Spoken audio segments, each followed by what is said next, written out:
I need to correct something I said in my previous recording.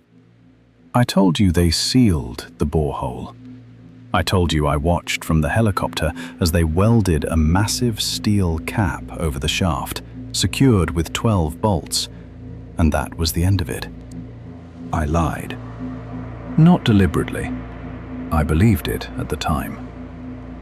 For 35 years, I believed that what I saw from that helicopter window was a burial, a final act, a door being shut.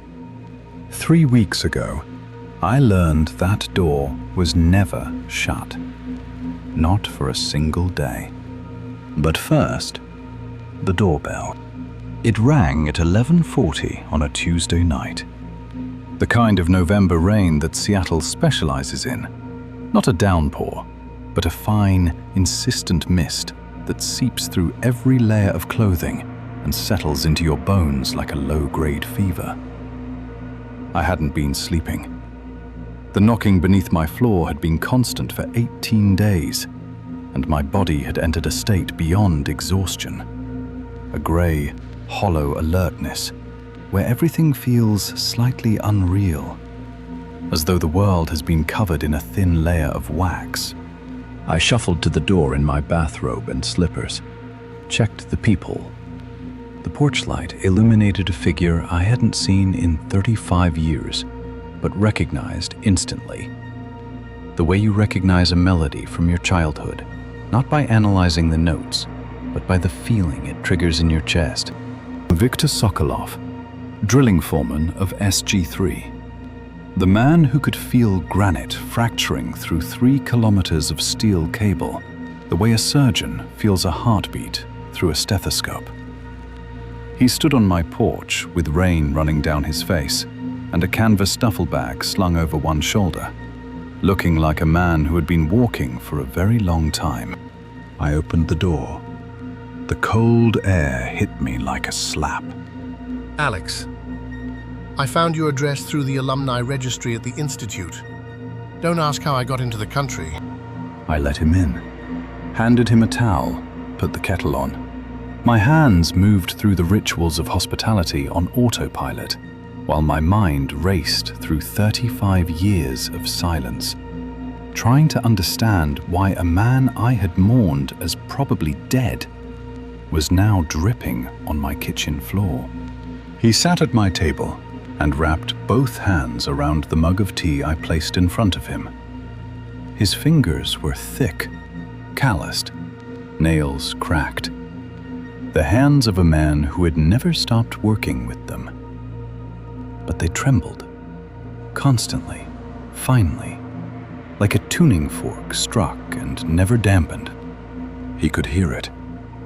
I saw it in the way his jaw tightened in rhythm, an involuntary microspasm, exactly synchronized with the knocking from beneath my floor.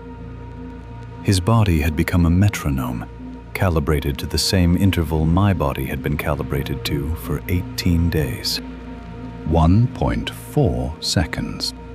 You too, I said, not a question. He nodded, took a sip of tea, set the mug down with exaggerated care, as though afraid of making any additional sound. Lyosha, I need to tell you about the others, and then I need to tell you about the project. The real project. The one that never stopped. There were 31 of us at SG3 during the final months. Viktor had spent the years since the evacuation doing something I never had the courage to do. He tracked them. Every single one. A notebook, handwritten, pages soft and furry from being handled thousands of times. Names in Cyrillic, addresses in a dozen countries, phone numbers crossed out and rewritten as people moved, fled, disappeared. And beside certain names, a date and a single word. The same word over and over in Viktor's blocky engineer's handwriting. Gone. He spread the notebook on my kitchen table and walked me through it the way a doctor walks a patient through an X-ray, pointing to shadows that shouldn't be there. Dmitri, the chief geologist, the first to understand, transferred to a research institute in Novosibirsk after the evacuation. Colleagues said he became obsessed with infrasound, spent his nights in the acoustics lab, recording frequencies below the threshold of human hearing. Stopped sleeping. Started wearing earplugs everywhere. In meetings, at dinner, in the shower. His students thought it was eccentricity. In February 1995, his wife found him in his study. He had used a heavy electrical cord. But that wasn't what Victor wanted me to know. Victor wanted me to know about the walls. Dmitri had stripped the wallpaper from every surface in his study and covered the bare plaster with writing. Thousands of equations in frantic, angular handwriting. Frequency calculations, wave propagation models, resonance patterns. And among the mathematics, one phrase repeated hundreds of times, spiraling outward from the center of the longest wall, like ripples from a stone dropped in water. They're not rising. We're pulling them up. The police photographed the walls, filed the photos under psychiatric evidence. Case closed as suicide. But Alex, I obtained those photographs 3 years ago. The equations are correct, every single one. Dmitri wasn't insane. He was solving the problem, and the answer terrified him so badly that he chose to stop his own heart rather than let it keep beating in rhythm with what's beneath us. I stared at the notebook, at the word "gone" beside Dmitri's name. Suicide, I said. Victor looked at me. His eyes were red, exhausted, but sharp, drilling through me the way his machines once drilled through granite.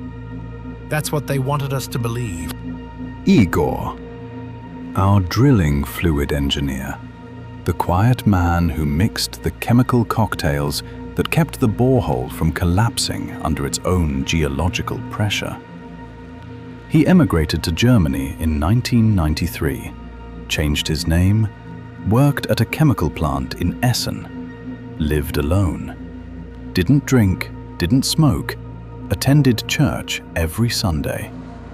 In October 2002, at 3:47 in the morning, his car crossed the center line on an empty autobahn and struck a concrete bridge support. No skid marks, no mechanical failure. Toxicology, clean. The speedometer needle was found frozen at 140 kilometers per hour. 140. Could be coincidence, I said. His apartment. The police searched it after the accident, found nothing unusual, except one thing. In the bathroom, behind the mirror, Igor had taped a sheet of paper, written in pencil, very small. They come through the floor at night. I can feel them in the pipes. The water tastes like copper and ozone. I haven't drunk from the tap in 4 months. Victor turned the page. Of the 31 people who worked at SG3 during the final period, 19 are dead. Suicide, accident, cardiac arrest, disappearance. 19 in 35 years. He let that number hang in the air between us. The odds of that occurring naturally, given the age cohort and baseline mortality rates, are approximately 1 in 600,000. He closed the notebook. But here's what matters, Lyosha. Here's why I flew 6,000 miles to sit in your kitchen. The deaths aren't random. They cluster.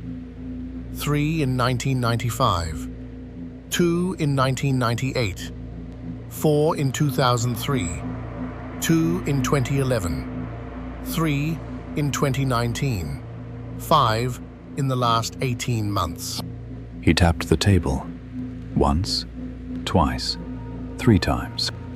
They're accelerating, the same way the rhythm accelerates. It was past midnight when Victor told me about the project, the real one. He reached into his duffel bag and placed a manila folder on the table. Inside, photocopies. Poor quality, some barely legible, stamped with classification markings I recognized from my years in Soviet technical work. Top secret, of special importance. I stole these. In 2019, from an FSB archive in Murmansk. It cost me 2 years of planning and a bribe that emptied my pension. I opened the folder. The first page was a project charter, dated January 12th, 1990, 33 days after our evacuation. Project designation, Echo 12. Sponsoring agency, Committee for State Security, Directorate T. Technical operations.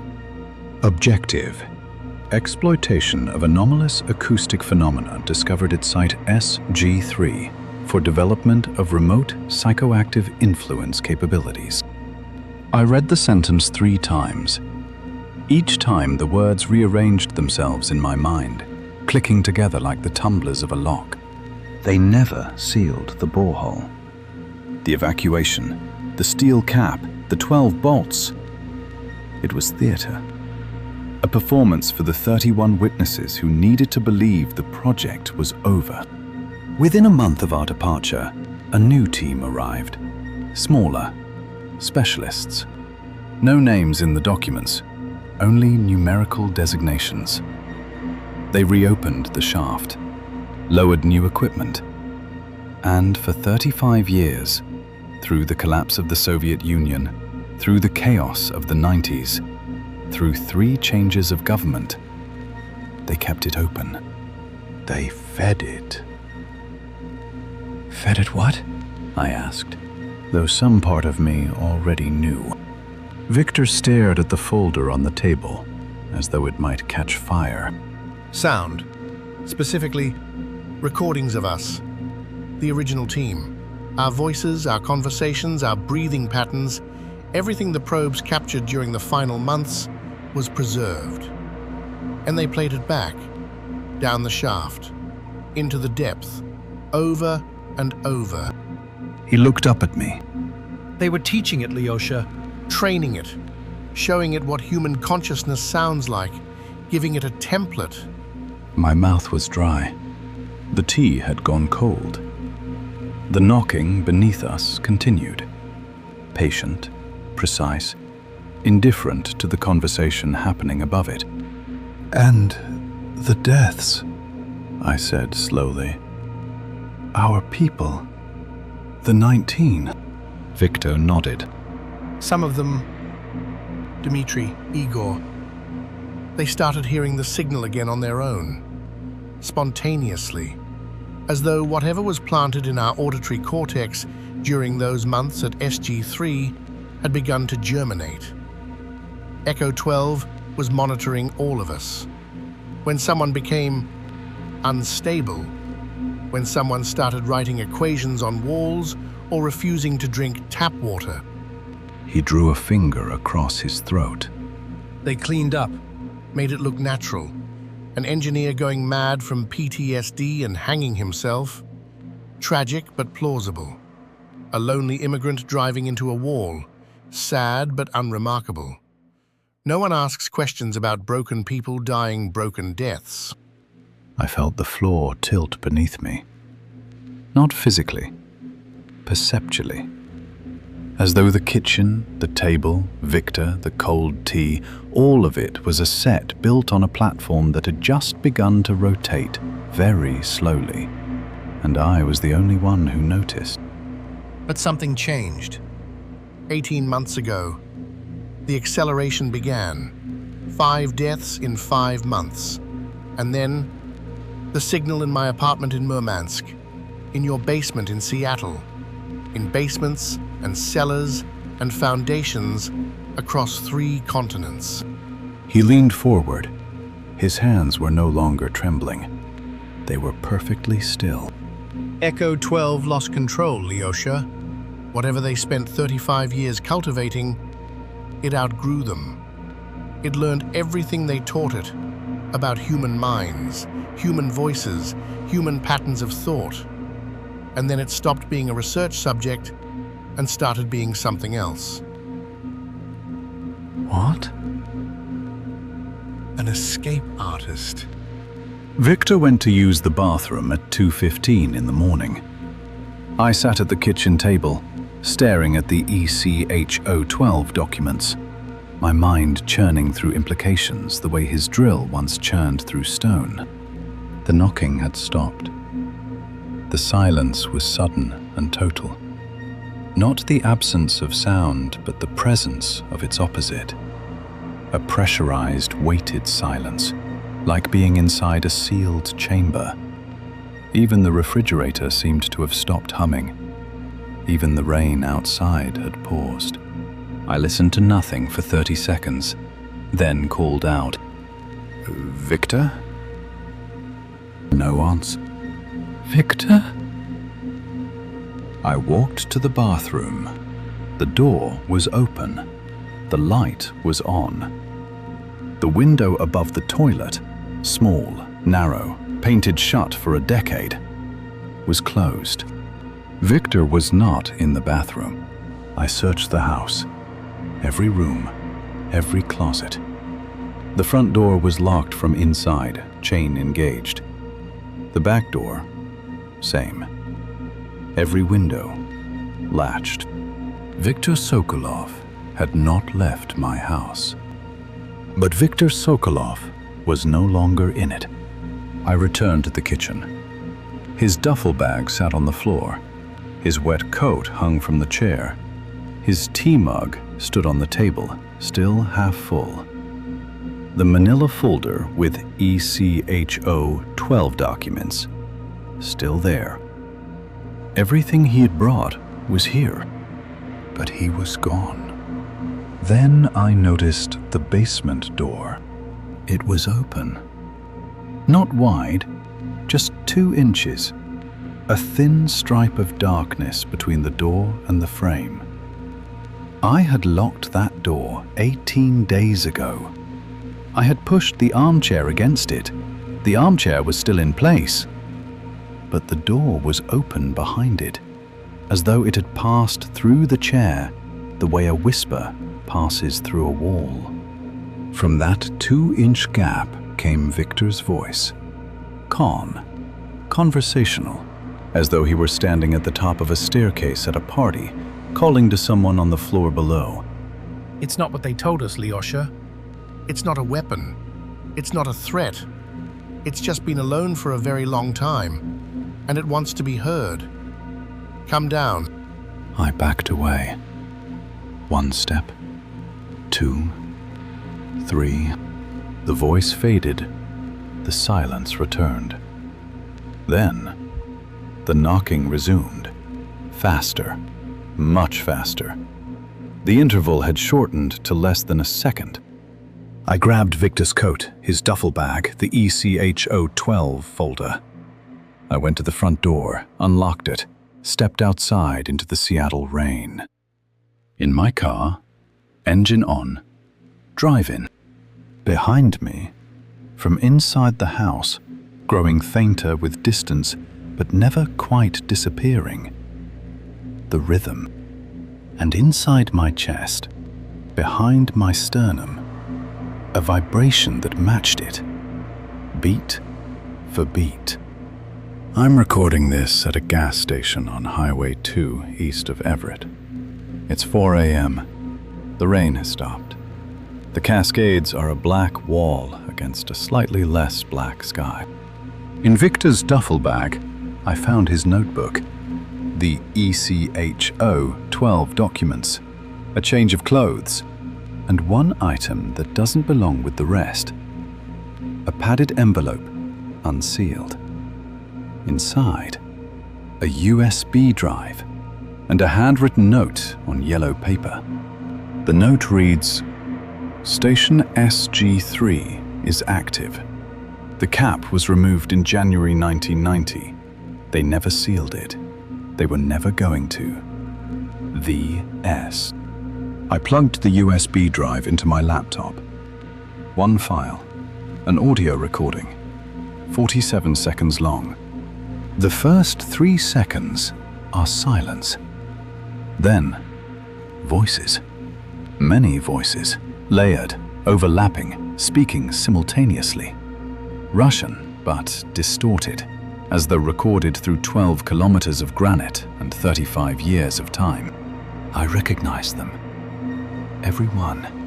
Dmitri's precise lecturing cadence, Igor's soft mumble, Yuri from the pump crew, always slightly too loud, Katya from logistics, the only woman on the team, Victor's deep rumble, and my own voice, woven into the chorus, speaking words I have never spoken. All 31 of us, together, in unison. One sentence. We opened the door. Your turn. I played it once. I will not play it again. But now I understand what Dmitri wrote on his wall. They're not rising. We're pulling them up. Every time one of us remembers the rhythm, we pull. Every time one of us listens in the dark, we pull. We are the ropes. We are the mechanism.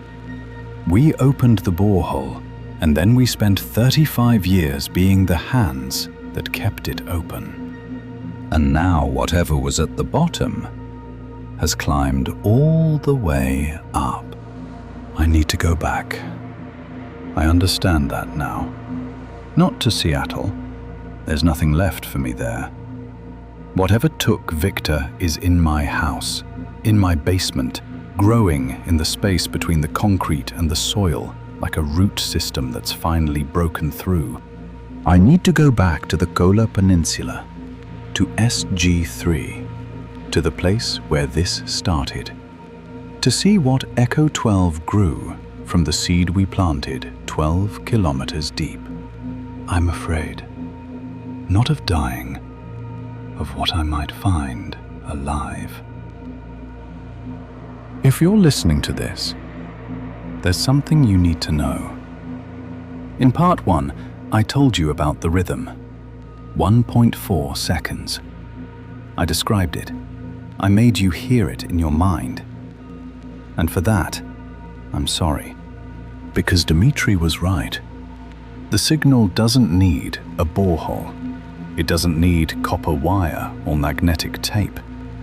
It only needs a listener. Someone who hears the pattern and can't forget it.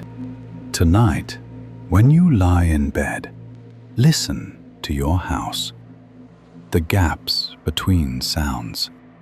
The silences between heartbeats. Count them. If the gap is 1.4 seconds, it's already too late. Sweet dreams.